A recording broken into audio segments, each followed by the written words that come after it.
Captain, Earth Command is responding, Officer Patel announced, her voice cutting through the tense silence that had settled over the bridge. Maya nodded, straightening her uniform jacket before the main screen flickered to life. General Takahashi's weathered face appeared, the lines around his eyes deeper than when she'd last reported 3 weeks ago. We've received your transmission, Captain Chen. The Security Council is convening as we speak, he said, voice steady despite the gravity of the situation. What's your assessment? Maya chose her words carefully, aware that her bridge crew hung on every syllable. The hegemony fleet outmatches us in every quantifiable metric, General. Their technology is generations beyond our most advanced systems. She paused, meeting Takahashi's gaze directly. But their ultimatum reveals something important. They fear us enough to issue warnings before attacking. Takahashi's expression remained neutral, but Maya caught the slight nod of approval. Elaborate, Captain. The hegemony has encountered countless species across their expansion. Most were simply assimilated without negotiation. Maya gestured to the tactical display where the massive alien fleet loomed. But they're hesitating with us. Something about humanity concerns them enough to attempt diplomacy first. Lieutenant Commander Jackson spoke up from the tactical station. Sir, we've been analyzing hegemony communication patterns since first contact. They value predictability and logical progression. Human behavior often contradicts their models. Exactly, Maya agreed. Their entire civilization is built on the premise that evolution follows predictable patterns. We're an anomaly. Our technological development has been erratic, our social structures constantly shifting. Our decision-making often defies logical analysis. General Takahashi's image flickered slightly as solar interference disrupted the transmission. And you believe this represents a strategic advantage? It might be our only advantage, Maya replied honestly. The hegemony expects logical responses to overwhelming force. Their psychology can't account for human unpredictability. The general was silent for a moment, weighing her words. The council will reach a decision within 24 hours. Until then, maintain your position, but take no provocative action. His expression softened slightly. And Captain, prepare your crew for the possibility that diplomacy may fail. The transmission ended, leaving Maya facing her bridge officers. She saw the questions in their eyes, the mixture of fear and determination that mirrored her own emotions. Navigation. Plot 3 alternative withdrawal routes that avoid conventional spatial corridors, she ordered, moving to the central tactical display. Communications. Prepare encrypted channels to all Earth outposts in the system. Engineering. I want power redistribution protocols for emergency maneuvers. Her executive officer, Commander Reyes, approached as the crew turned to their tasks. You don't believe Earth will surrender, he observed quietly. Maya studied the holographic representation of the hegemony mothership, its crystalline structure beautiful despite the destruction it represented. In 30 years of observing us, the hegemony has collected extensive data on human civilization. She turned to meet Reyes' gaze. But they've never seen us fight for our survival. Outside the viewports, stars glittered against the void as Earth's defenders prepared for a war unlike any humanity had faced before. In 24 hours, the hegemony would learn that humans had never accepted ultimatums well, and that the most dangerous opponent wasn't necessarily the one with superior technology, but the one with nothing left to lose. As Colonel Wade's unconventional strategy unfolded across the star map, Admiral Park's expression shifted from skepticism to cautious consideration. You're creating a tactical Rorschach test, Park realized, studying the seemingly random deployment patterns. The hegemony will see whatever threats their algorithms are programmed to recognize. Wade nodded, his weathered hands manipulating the holographic controls with practiced precision. Exactly. Their analytical systems will waste resources trying to discern patterns where none exist. Meanwhile, each of our ship clusters serves multiple contingency purposes. The youngest member of the council, Commander Okafor, pointed to a particular grouping near Saturn's rings. This formation appears completely exposed. You're using our vessels as bait. I prefer the term tactical provocation, Wade replied with the hint of a smile. The Defiant Squadron will appear vulnerable, while actually maintaining proximity to the gravitational anomalies near Titan. Captain Chen knows how to use those distortions for sudden maneuvers that hegemony targeting systems can't anticipate.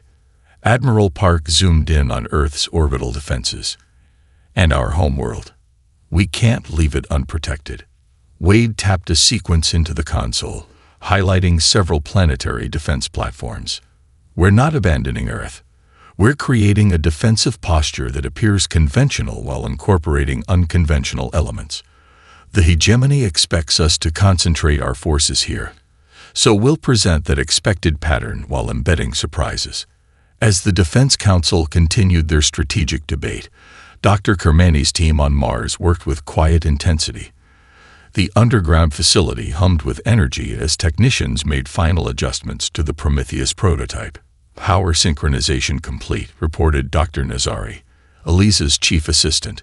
Core stability has improved to 62%. Eliza studied the readouts with cautious optimism. The device's inner chamber contained crystalline structures salvaged from the Hegemony scout ship. Technology Humanity barely understood, but had managed to reverse engineer through 5 years of painstaking analysis. The principle is sound, she muttered, more to herself than to her team. Their technology relies on quantum entangled lattices for both structure and communication. If we can disrupt that entanglement. Dr. Nazari glanced at the simulation results scrolling across his screen. The theoretical cascading effect could be devastating. But we've never tested this against actual hegemony systems. Sometimes theory is all we have, Eliza replied, making a minute adjustment to the device's containment field. History is full of desperate gambles that paid off. A priority alert flashed across the lab's communication terminal. Eliza quickly accessed the message, her expression growing somber as she read the content. Earth Command has delivered their response to the hegemony ultimatum, she announced to her team.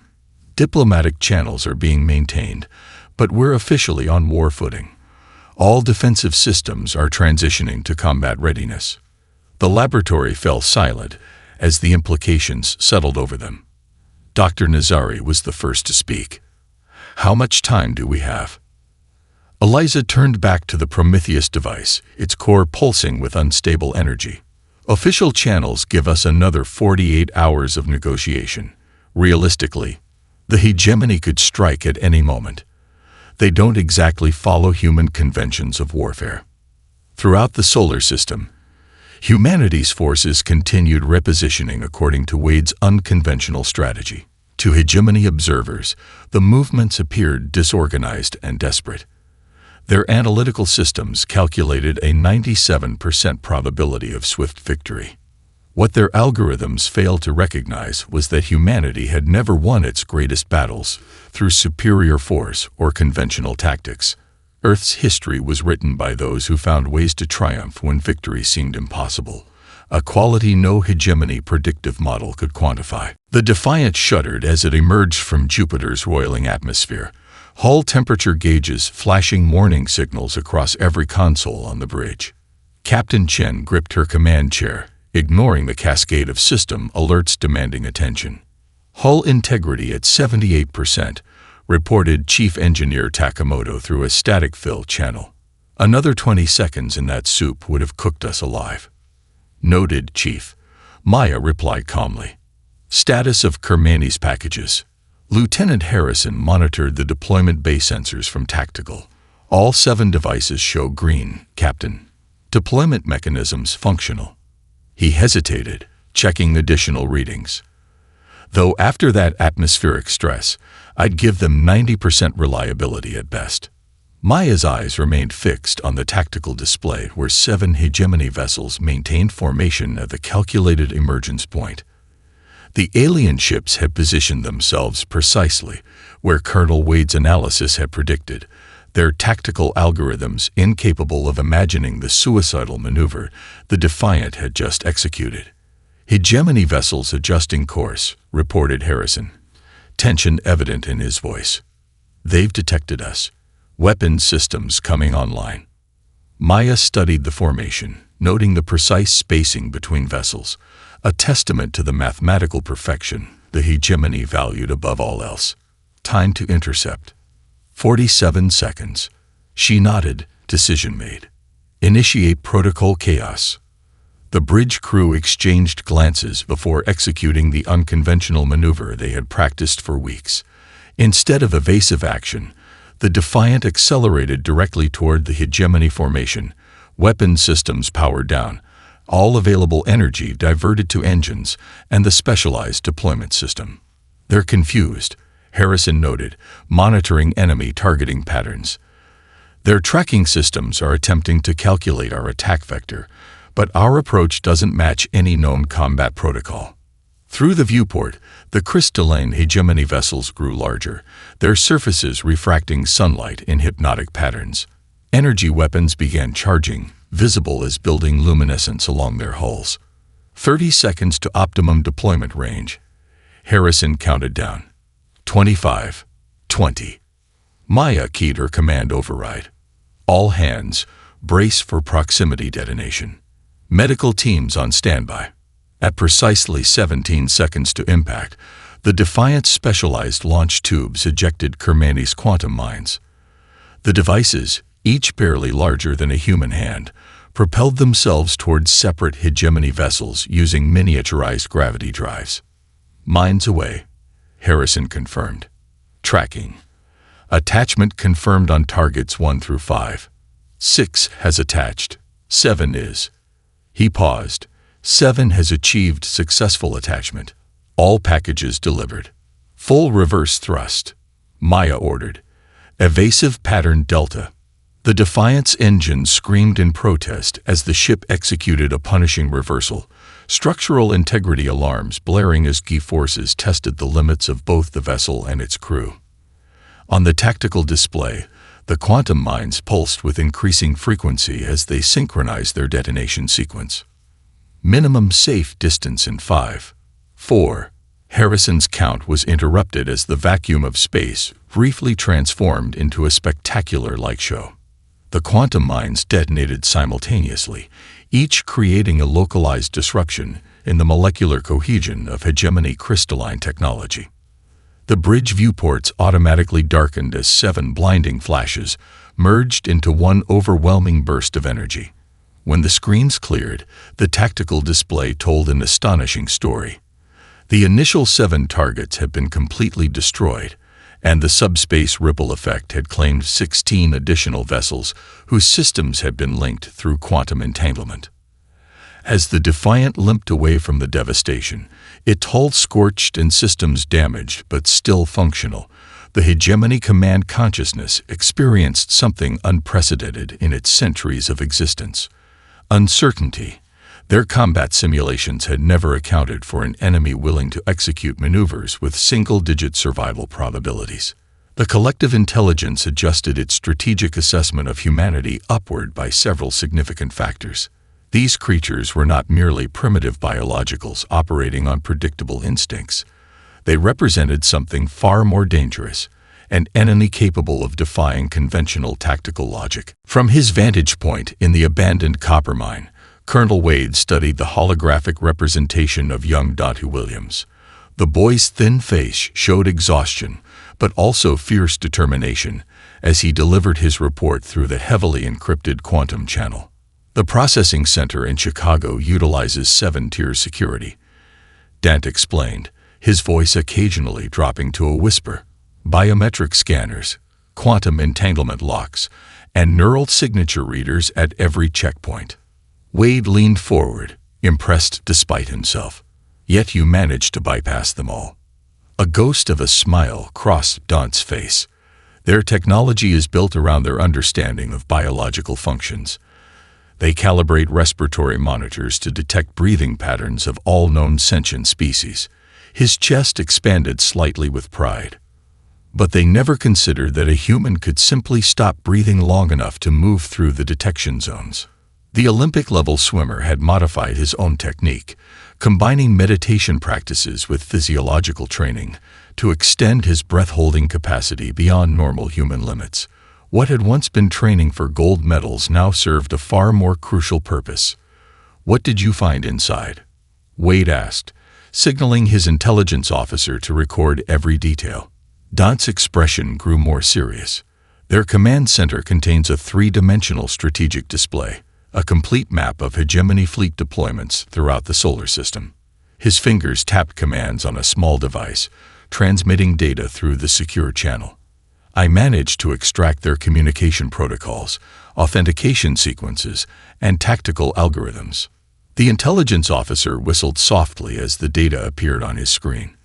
"This is incredible. We're looking at their entire command structure." Wade studied the information with growing excitement. The hegemony's rigid organizational hierarchy, once their strength, now revealed critical vulnerabilities. Their fleets operated on precisely calculated response patterns that, while mathematically optimal, became predictable once deciphered. "There's something else," Dant continued, his voice dropping further. "I found evidence that their neural conditioning isn't as effective as they believe. The implants they use to control assimilated humans are failing at increasing rates. They're keeping it from their leadership, but their scientists are concerned." Wade exchanged glances with his strategic team. "Do they understand why?" "They have theories," Dant replied. "Something about human neuroplasticity and our brain's ability to reroute neural pathways around the implant circuitry. Their documents mention that human consciousness demonstrates persistent individuality patterns resistant to standard integration protocols." Wade couldn't suppress a smile. "In other words, humans are stubborn." The news spread through the resistance network, encrypted messages passing between hidden cells across continents.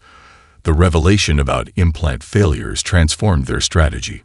Resistance members now actively sought to place operatives within the hegemony's labor force, knowing there was a chance they could maintain their autonomy despite conditioning. In Paris, assimilated workers in hegemony production facilities began subtly modifying navigation components, introducing microscopic flaws that would only manifest under combat stress. In Sydney, resistance hackers implanted dormant code in communication relays. Throughout occupied territories, the apparent cooperation of humanity masked a growing network of sabotage and intelligence gathering. The hegemony, for all its technological superiority, failed to recognize the fundamental error in their conquest model. Their civilizational philosophy held that evolutionary progress followed predictable, controllable patterns, that assimilation represented the optimal path for all sentient species. What they couldn't comprehend was that humanity's greatest evolutionary advantage lay in its stubborn refusal to follow expected patterns. The species-wide conviction that freedom to choose one's path, even a flawed one, represented something worth dying for.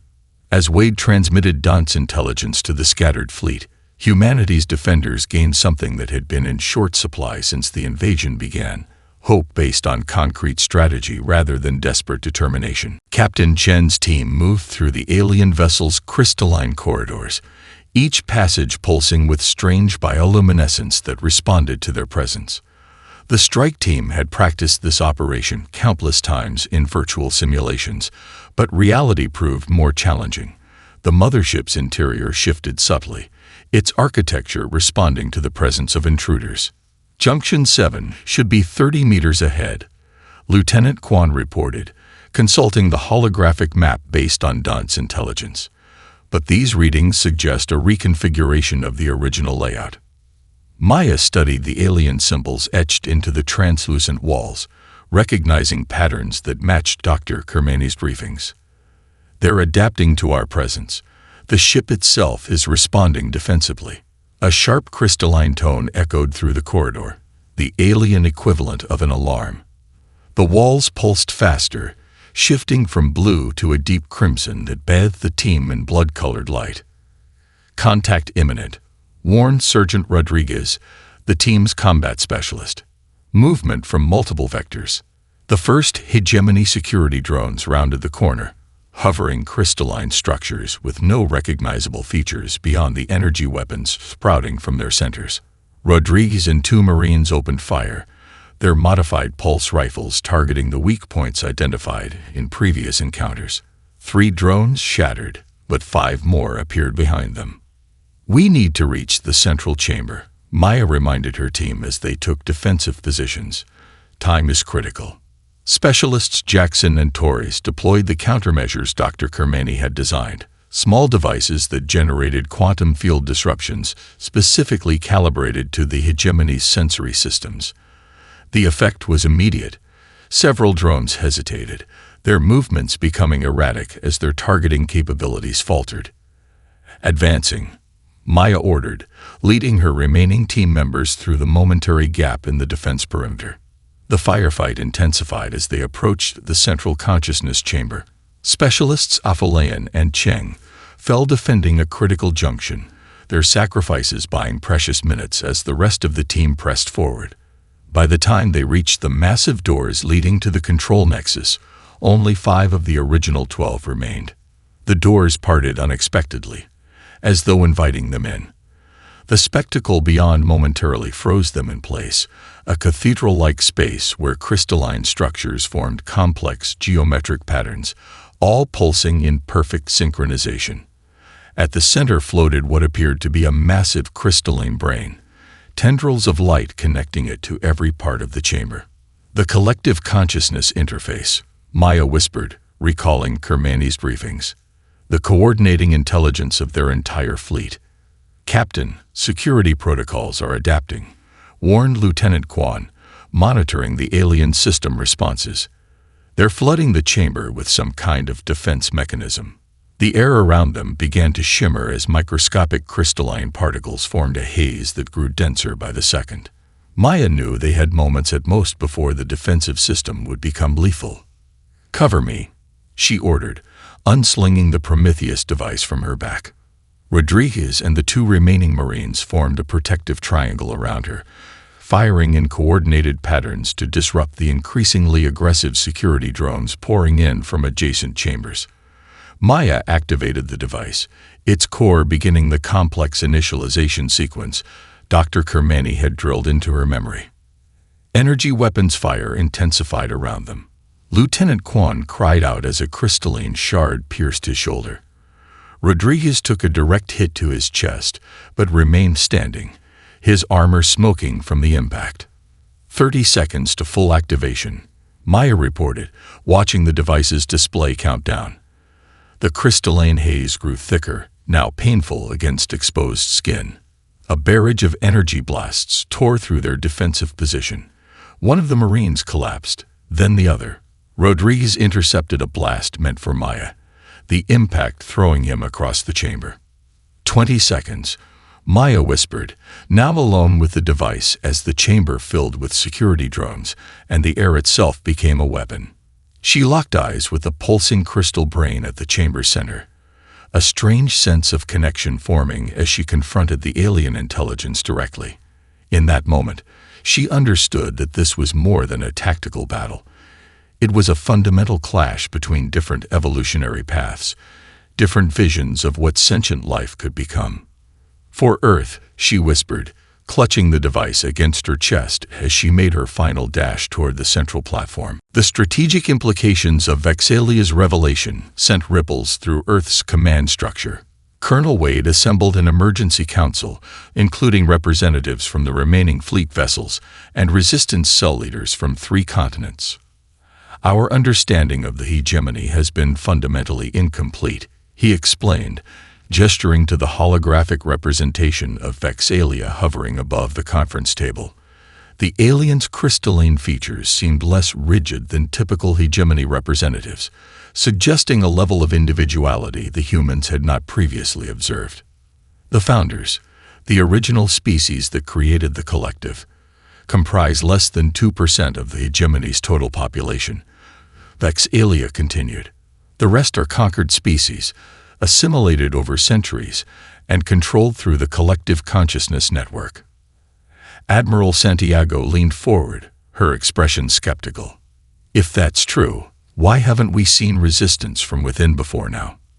The neural integration is nearly perfect, Vexalia replied, crystalline appendages shifting in what the humans had learned was a gesture of regret.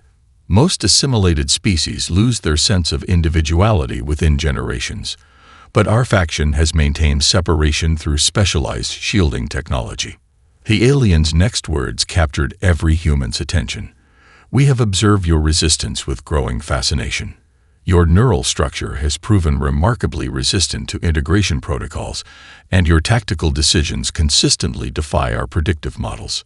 Data streams appeared alongside Vexalia's image, complex mathematical formulas representing hegemony tactical algorithms.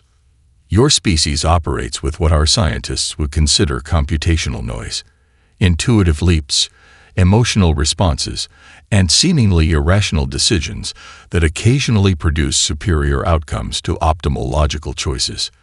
The alien's translator rendered what might have been admiration in their tone. Such patterns cannot be efficiently processed by the collective consciousness. Wade exchanged glances with his tactical team. You're suggesting we weaponize our unpredictability. Precisely, Vexalia confirmed. The hegemony combat systems rely on identifying patterns and calculating optimal responses. When faced with truly random behavior, or what appears random to their algorithms, the system experiences processing delays as it attempts to identify the underlying pattern. Dr. Kermani, joining the conference from her facility on Ganymede, leaned forward with sudden insight. That's why the quantum mines were so effective. They didn't just damage the ships physically, they introduced quantum uncertainty into their linked systems. And that's what my Prometheus device exploited, added a communication specialist who had worked with Captain Chen. The quantum field disruption wasn't just breaking molecular bonds, it was creating decision paralysis in their tactical systems. The implications unfolded across the strategic table as Earth's commanders began to understand the true nature of their enemy and their own unexpected advantage. The hegemony had evolved toward perfect logical efficiency, but in doing so had sacrificed the creative chaos that allowed adaptation to truly novel threats. We've been fighting as if we need to match their technological superiority, Wade realized aloud. But our advantage lies precisely in not fighting according to conventional logic. Vexalia's crystalline features rearranged in what the humans had learned was an expression of agreement. Our faction can provide you with the command frequencies and authentication codes for the remaining hegemony vessels. Combined with your unpredictable tactics, you may be able to overcome their remaining numerical advantage. As the meeting concluded, Wade found himself standing beside the holographic projection of the alien dissident. Why help us? He asked directly. What do you gain from betraying your collective? Vexalia's response came after a thoughtful pause. The founders believe assimilation is the only path to evolutionary perfection. Watching your species fight so determinedly for the right to chart your own course has shown us an alternative vision.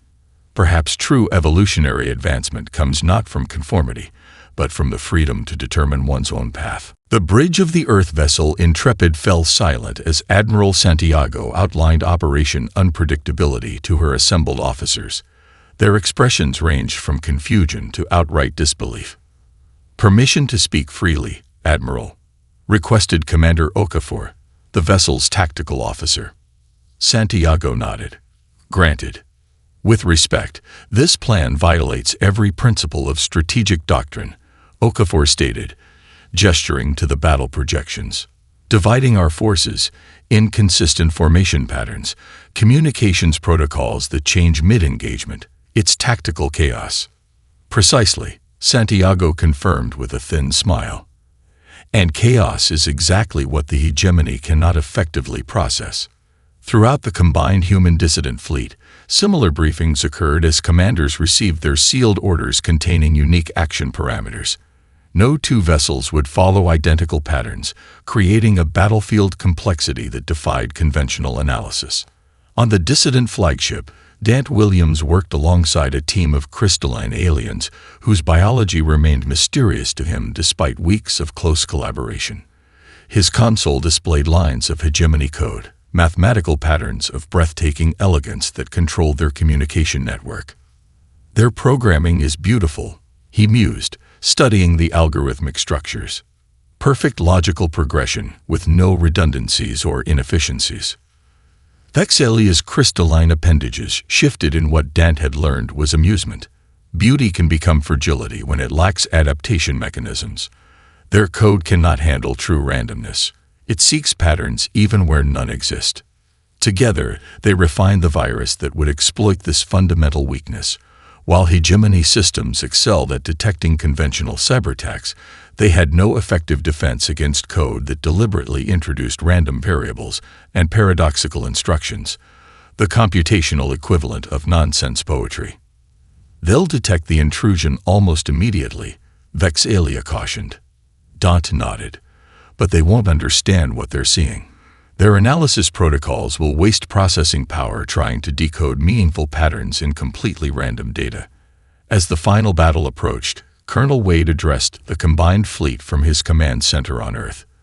His weathered face appeared on communication screens across dozens of vessels, human and dissident alike. The hegemony believes their technological advantage guarantees victory, he stated calmly. They cannot comprehend that their greatest strength, perfect logical consistency, has become their critical vulnerability. Today we fight not with superior firepower, but with unpredictability. The human vessels deployed in formations that appeared random to conventional analysis, some clustering too closely for effective defense, others seemingly isolated and vulnerable. Communication shifted between frequencies according to mathematical sequences derived from Earth's musical compositions and literary works, cultural references no alien algorithm could anticipate. The hegemony commanders, temporarily disconnected from their central consciousness since the Prometheus device's detonation, struggled to coordinate their response. Their tactical systems attempted to identify patterns in the human movements, calculating probable strategies and optimal countermaneuvers.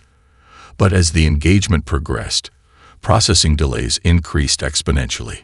A human destroyer would accelerate toward an enemy cruiser, weapons charge, standard attack protocol that the hegemony defenses prepared to counter, only to abruptly reverse course at the last moment and target a completely different vessel. Dissident ships executed maneuvers based on ancient human dance choreography, their movements beautiful but militarily nonsensical. The hegemony vessels, programmed to respond optimally to recognized threats, found themselves caught in processing loops as they attempted to categorize behaviors that defied tactical logic. Their targeting systems, designed to predict enemy movements based on efficiency algorithms, consistently fired at locations their targets had already vacated. The Concordance Hall rose from the Martian landscape like a promise fulfilled, its architecture blending elements from 17 different species into a structure that celebrated both unity and diversity. As the morning sun cast ruby light through the crystal dome, Dr. Kermani found herself momentarily overwhelmed by the significance of the moment. "Nervous?" asked Colonel Wade, now Ambassador Wade, adjusting his formal uniform as they prepared to enter the main chamber. "Not nervous," she replied thoughtfully. "Just wondering what Captain Chen would think of all this." Wade's expression softened. She'd probably find our ceremonial speeches too predictable for her taste. Their shared smile acknowledged the truth of this as they proceeded through the grand entrance, where Maya Chen's statue stood with the Prometheus device held against her heart. The memorial had been crafted by artisans from 3 species, each contributing elements representing courage and sacrifice as understood in their cultures. Inside the main chamber, representatives from worlds throughout local space had gathered for the formal signing of the Concordance Charter. Some appeared nearly human, while others challenged conventional understanding of what sentient life could be. Crystalline entities, energy beings contained within specialized fields, symbiotic collectives that functioned as unified consciousness. Dr. Kermani took her position on the presentation platform, surrounded by her research team. The quantum fold drive prototype rotated slowly above a specialized containment field, its seamless design belying the revolutionary technology within. The principles behind this technology were first theorized by Earth physicist Miguel Alcubierre in the late 20th century. She began, addressing the assembled delegates. But practical implementation required insights from multiple scientific traditions, including concepts developed by the former hegemony. Holographic simulations illustrated her explanation, showing how the drive created controlled quantum folds in spacetime that allowed virtually instantaneous transition between points regardless of conventional distance.